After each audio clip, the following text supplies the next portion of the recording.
Welcome back. In this video we're going to talk about setting up the Gmail account. We're going to talk about setting up Google Analytics. We're going to talk about setting up the social media and Google Alerts. It may sound like a lot, but it really isn't. When we're setting up the Gmail account, you want to have one new Gmail account for this business. The other thing you want to make sure that you do is write down the username and password. Keep it kind of unique to the business.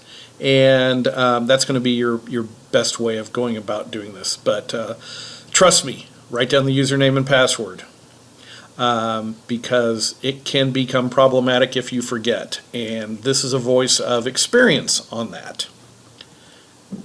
You want to share the username and password with the business owner. Creating or managing the social media accounts is real easy to do. A lot of auto repair shops will have social media, but it'll generally be Facebook. They may have a Manta page, but it's not managed at all.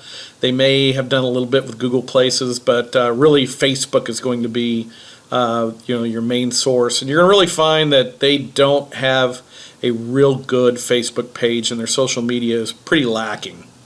A lot of them, like I said, they're poorly run. They're virtual ghost towns, and you can really impress that business owner by going in and managing that Facebook page.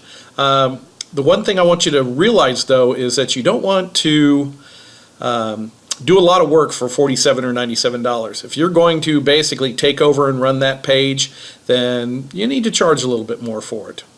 If they don't have a page, Facebook page or a Twitter account or a Google Places, you're going to want to create one. And you can outsource that. I talk about all my outsourcers I use in the course. The big four: Facebook, Twitter, LinkedIn, Google+. You can even make Manta pages as well. Now, setting up Google Analytics may sound difficult, but it's actually really, really easy. You'll go to google.com/analytics, and you're going to click. And you'll sign into Google Analytics, which is going to be the username and password that you've created. And you're going to sign up for Google Analytics. And you want to enter the account name, which is going to be the name of the business, the website name, and the industry it is, which will be auto repair or automobile. And you'll uncheck all the data sharing, and then you'll click on Get a Tracking ID, and that tracking ID will come up. And that Google Analytics dashboard is going to come up and appear. You'll get the tracking ID. It's going to start with a UA and then a dash and some numbers. You'll also get a tracking code. And installing the tracking code is very easy. I can walk you through how to do it in the course. And you'll see the guide for all the details on doing that.